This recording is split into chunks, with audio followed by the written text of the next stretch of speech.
¿Y si las decisiones que marcaron el futuro de un club no se notaron, hasta que fue demasiado tarde?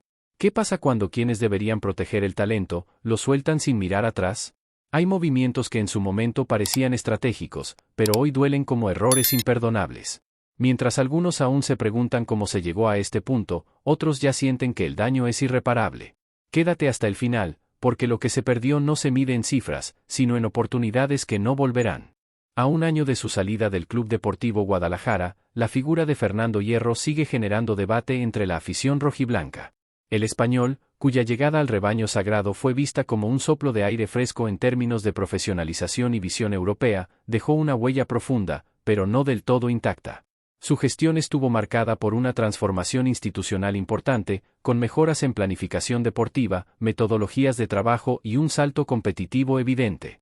Sin embargo, el paso del tiempo, y el análisis con perspectiva, ha dejado al descubierto dos decisiones que hoy, a la luz de los resultados, se interpretan como errores de fondo que afectan directamente la realidad del club. Cuando Hierro asumió como director deportivo, trajo consigo una filosofía clara, estructura, disciplina y eficiencia. Bajo su mando, Chivas clasificó a 3 liguillas de forma directa, consolidando un estilo competitivo que muchos pensaban que tardaría años en cuajar. No obstante, no todo fue virtud en su gestión. En especial, hubo 2 movimientos en el mercado de fichajes que, por su impacto actual, resaltan como desaciertos estratégicos: la salida de Alexis Vega y la liberación anticipada de Diego Campillo. El caso de Alexis Vega es, quizá, el más doloroso para la afición. Figura reconocida por su entrega y talento, Vega no solo era un símbolo dentro del vestidor, sino también uno de los pocos jugadores capaces de resolver partidos en soledad. Su traspaso a Toluca se concretó por una suma menor de lo esperado, consecuencia directa de no haber renovado su contrato a tiempo. El propio jugador reveló que su deseo era permanecer en Guadalajara, pero encontró un portazo en la oficina de Hierro. Yo hablé con él. Le dije que quería quedarme. Pero me dijeron que no, que querían traer a otro jugador con ese dinero, declaró recientemente, con evidente decepción. La decisión no solo privó a Chivas de un talento probado, sino que lo reforzó a un rival directo, que acabaría coronándose en el Clausura 2025 con Vega como una de sus piezas clave. El golpe simbólico fue doble: perder al jugador y verlo levantar el trofeo con otra camiseta. En paralelo, el nombre de Diego Campillo ha ganado fuerza. Formado en las fuerzas básicas del club, el defensor mostró condiciones destacadas con el tapatío, tanto en lo físico como en lo técnico. Sin embargo, Hierro optó por cederlo al FC Juárez, donde los Bravos terminaron ejerciendo la opción de compra. Lo que parecía una salida menor se ha convertido en una herida abierta. Campillo se ha consolidado como titular indiscutible en la frontera, mostrando versatilidad al desempeñarse tanto como central como mediocampista defensivo, y atrayendo el interés de equipos como América y Necaxa. Irónicamente, ahora que Chivas busca desesperadamente reforzar su defensa central, el nombre de Campillo regresa a la órbita del club.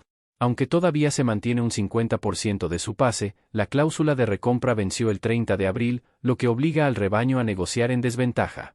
Lo que antes era una oportunidad interna sin costo, hoy puede representar una inversión considerable para recuperar a un jugador que ya era suyo. La reflexión es inevitable: si Fernando Hierro fue capaz de instaurar una nueva forma de trabajar en Chivas, también es cierto que su visión en cuanto a la retención y proyección del talento local tuvo fallos considerables. En un club donde las oportunidades para jugadores mexicanos deben aprovecharse al máximo, dejar ir a 2 piezas como Vega y Campillo con tanta ligereza representa una pérdida deportiva, simbólica y financiera. Por supuesto, no se puede desestimar el contexto. Hierro también enfrentó presiones internas, urgencias de resultados y un entorno mediático exigente. Pero en el balance de su legado, estos 2 casos pesan como recordatorios de que incluso los planes mejor estructurados pueden fallar en la ejecución. Hoy, con Javier Mier al frente del proyecto, Chivas trata de corregir el rumbo. Pero el eco de esas decisiones aún resuena. No basta con construir bien, hay que saber cuándo sostener y cuándo dejar ir. Porque en el fútbol, como en la vida, los errores más caros no siempre se miden en millones, sino en oportunidades perdidas. ¿Y tú, aficionado rojiblanco, crees que Chivas aún puede revertir estos errores del pasado o el club está pagando el precio de decisiones que ya no tienen vuelta atrás? Javier "Chicharito" Hernández llegó a Chivas de Guadalajara envuelto en una ola de entusiasmo, nostalgia y expectativas desbordadas. Ídolo nacional, referente del fútbol mexicano en Europa y máximo goleador histórico del Tri, su regreso al rebaño sagrado no solo era una operación deportiva, sino también un evento simbólico. Sin embargo, lo que prometía ser un renacimiento profesional ha comenzado a teñirse de controversia y decepción. Hoy, más que nunca, el presente de Chicharito parece estar más marcado por sus apariciones fuera del campo que por sus goles. En las últimas semanas, el delantero ha sido protagonista de una serie de situaciones que han desatado un sinfín de comentarios, muchos de ellos negativos. La más reciente ocurrió cuando decidió publicar un video en sus redes sociales donde ofrecía consejos de amor. Hasta ahí, nada fuera de lo común en tiempos donde los futbolistas buscan conectar con sus seguidores desde la cotidianidad. Pero el contenido y el tono del mensaje encendieron las críticas. ¿Quién más que este experto divorciado en parejas? Fue la frase de apertura del video, que pronto se viralizó. Chicharito elaboró una teoría entre cómica e improvisada, afirmando que los hombres viven en el futuro y las mujeres en el presente. Aunque no se sabe con certeza si hablaba en broma o en serio, las redes no perdonaron. El tono burlón, la risa constante y la falta de coherencia en sus argumentos terminaron por convertirlo en blanco de burlas. Algunos usuarios fueron especialmente duros, cuestionando incluso su estabilidad emocional y su capacidad de aportar algo serio fuera del fútbol. Pero no es solo el contenido de sus videos lo que preocupa a la afición y a la directiva. En lo deportivo, Hernández tampoco logra recuperar protagonismo. Durante la actual pretemporada en Verde Valle, no ha entrenado a la par de sus compañeros. El motivo no es una recaída física ni una molestia muscular, sino una decisión personal: se sometió a una vasectomía. Aunque el procedimiento es completamente válido y forma parte de su vida privada, la elección del momento ha sido vista como una falta de planificación profesional, sobre todo dentro de un plantel dirigido por Gabriel Milito, un técnico que exige compromiso total. La situación no es nueva. Ya en el ciclo anterior de preparación, Chicharito se había perdido sesiones clave tras contagiarse de un virus, lo que dificultó su integración al grupo. Esa cadena de ausencias ha comenzado a deteriorar la imagen de un jugador que, por trayectoria, debería ser líder, pero que hoy aparece más como figura decorativa que como referente competitivo. Dentro del club, las señales son claras, la paciencia empieza a agotarse. La exigencia de Milito por un equipo enfocado, disciplinado y entregado choca de frente con las decisiones extrafutbolísticas del delantero. Y aunque su nombre aún pesa comercialmente y moviliza pasiones, la estructura interna de Chivas parece estar priorizando resultados y funcionalidad sobre historia y carisma. Mientras tanto, en las redes, el debate sigue creciendo. Hay quienes defienden a Chicharito, argumentando que tiene derecho a expresarse libremente y que no se le debe juzgar por un video informal. Otros, en cambio, lo ven como una muestra más de desconexión con la realidad del club y con las responsabilidades que conlleva portar una camiseta tan cargada de significado como la rojiblanca. En medio de todo esto, Efraín Álvarez ya luce el uniforme de Chivas y se entrena con hambre de demostrar.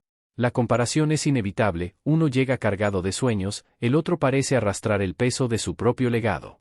La pregunta que se cierne sobre Verde Valle no es sencilla: ¿puede Javier Hernández reconectarse con su esencia competitiva y volver a ser factor clave dentro de la cancha, o su ciclo ya se acerca a un epílogo silencioso? ¿Y tú, aficionado de corazón, crees que Chicharito aún tiene algo importante que aportar a Chivas, o su legado ya pertenece al pasado? Eduardo Chofis López representa uno de los capítulos más complejos y emocionalmente intensos en la historia reciente de las Chivas de Guadalajara. Para algunos, fue una joya desperdiciada; para otros, una víctima de decisiones institucionales que lo marcaron profundamente.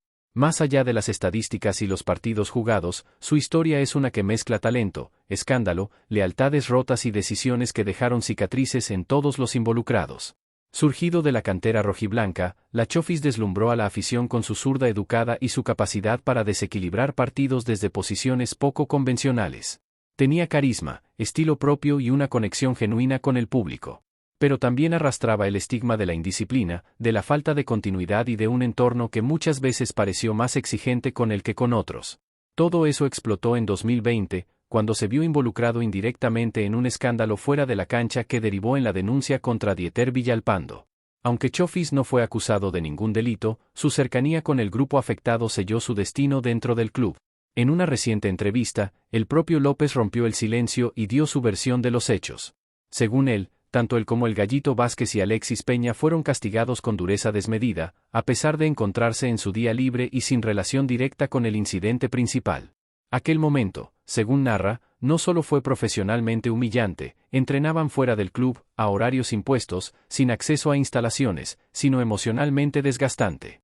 Nos trataban como si hubiéramos matado a alguien, expresó, visiblemente aún afectado por la forma en la que fueron marginados. Lo más sorprendente de su relato es que, pese a todo, Chivas quiso reincorporarlo. La directiva planeaba un regreso con bombos y platillos. Incluso se preparaba un anuncio en redes y medios para anunciar el retorno del hijo rebelde. Pero López dijo que no. Decidió quedarse en Estados Unidos, terminar su contrato con San José Earthquakes y no mirar atrás. Consultó con Matías Almeida, técnico que siempre lo respaldó, y fue contundente: no, después de lo que te hicieron. Aquella negativa fue más que un acto de rebeldía, fue una declaración de dignidad, una manera de cerrar el ciclo por su cuenta y en sus propios términos. Después de su paso por la MLS, con altibajos y algunos destellos de calidad, el futuro de Chofis fue incierto. Cuando Matías se marchó y su contrato se agotó, volvió a sonar su nombre en Guadalajara. Pero Amaury Vergara, quien inicialmente había considerado su regreso, fue tajante: dije que nunca más iban a jugar en Chivas, y es lo que yo sostengo.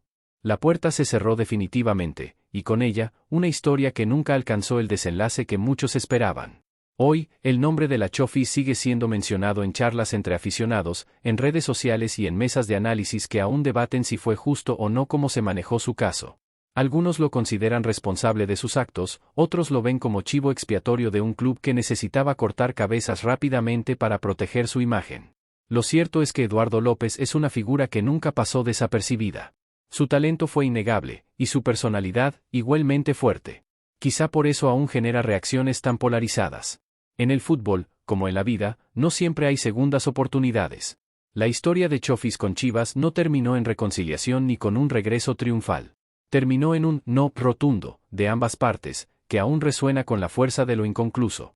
Y quizá, justo por eso, su legado en el rebaño sea uno de los más debatidos de la última década, porque no se trata solo de lo que pudo ser, sino de todo lo que nunca se permitió que fuera. ¿Tú qué opinas, afición rojiblanca? ¿Fue justo cómo se manejó la salida de Chofis, o se perdió la oportunidad de recuperar a un talento que aún tenía algo por dar al Guadalajara?